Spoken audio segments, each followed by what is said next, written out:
Have you ever caught yourself thinking, I'm too much, or I'm not good enough, or nothing I do even matters? We often think that those beliefs are simply who we are. But what if many of them were learned? What if they made perfect sense in the family you grew up in? The thing about families is that every family has its own culture. Like every country has its own traditions and its own rules.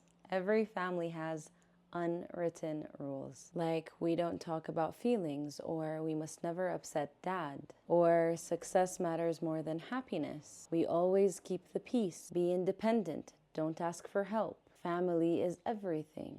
Don't make mistakes. The thing is, these aren't inherently good or bad, they're simply rules. Every family also has patterns.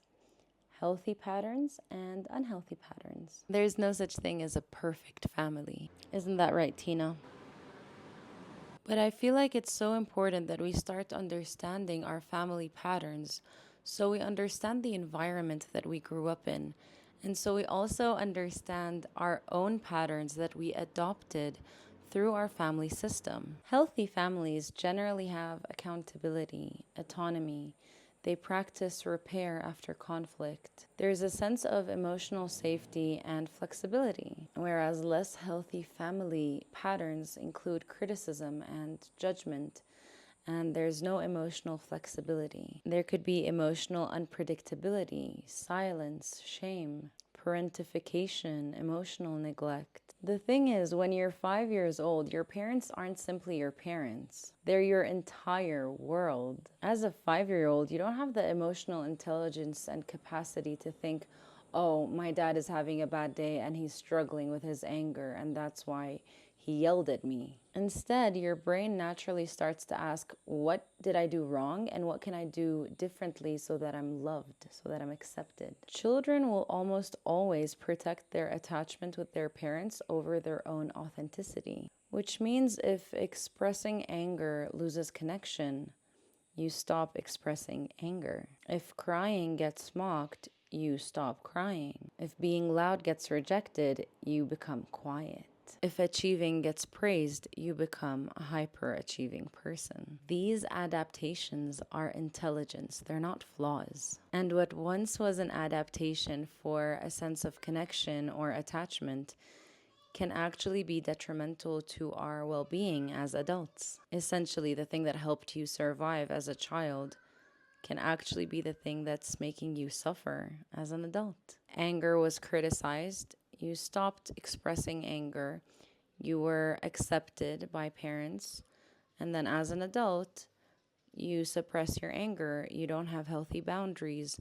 You feel shame whenever you get angry, and you start believing that anger within itself is a bad emotion. You start saying things like, oh, I'm never angry, or I don't get angry very easily, or I hate anger. I don't like it. I prefer no conflict. I'd rather get sad and cry than feel angry. That's not because anger is bad. That's because the adaptation that helped you survive has become maladaptive in a sense where it's constricting your own expansion. One of the ways that we can start to understand these patterns more is by playing a game of observing family. You can imagine it as watching a movie scene, and usually this is helpful after a specific situation has happened, because sometimes when we're in the situation, we can't really see the patterns very well. But sometimes it could be super helpful to play this game of observing our family. After a situation has happened, we can take some time to reflect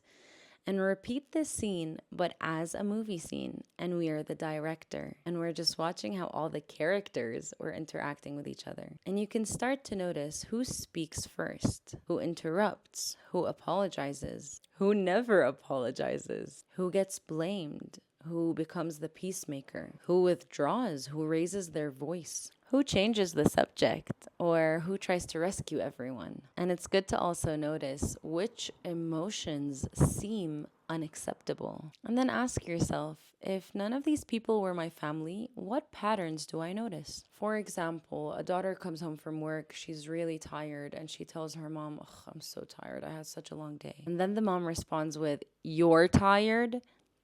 Wait till you have kids, then you'll know what being tired really means. Instead of curiosity, the daughter received comparison. And what might that daughter learn? Maybe she'll start telling herself, my feelings aren't important, or I'm being dramatic, or I shouldn't complain. She could start believing that her struggles don't count. And the thing is, the mother may not have intended it that way, but children learn through repetition. If every time that daughter expressed her struggles and her pains and her exhaustion, and she was met with comparison or a shutdown, she will internalize that as I shouldn't share about my discomfort and my pain. I should just be independent and deal with things on my own. Or, for example, a son may make a mistake and his father would immediately say, how could you be so careless? The son doesn't merely learn, oh, I made a mistake. He may learn, I am careless. Identity forms through repetition, and so if he keeps hearing that,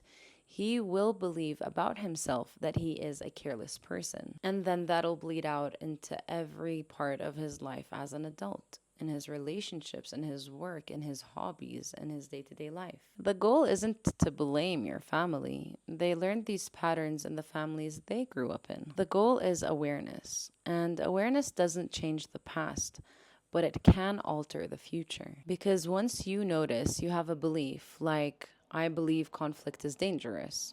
Now you have a choice. Do you keep that belief or do you slowly start building a healthier relationship with conflict? I'm a practical girly, so I'm going to give you some practical reflection questions that I'd love for you to take some time to actually answer. Number 1, what were the unwritten rules in my family? Number 2, what did I learn about myself because of those rules? Number 3, which beliefs still serve me till today, and which ones am I ready to challenge? Family patterns are often invisible when we are in them. You don't notice that your family is always interrupting each other until you're sitting with a family where everyone waits to take their turn. You don't notice constant criticism until someone is constantly encouraging. Sometimes healing doesn't begin because something dramatic happens. It begins because we learn a new way of relating. Every family has patterns. Some patterns create emotional safety and growth. Others often unintentionally create fear, shame, and disconnection. Most children don't become who they truly are at first. They become who they believe they need to be in order to belong. Healing often begins when we as adults ask gently, who am I beneath all these adaptations? Thank you for tuning in, and I'll see you next week.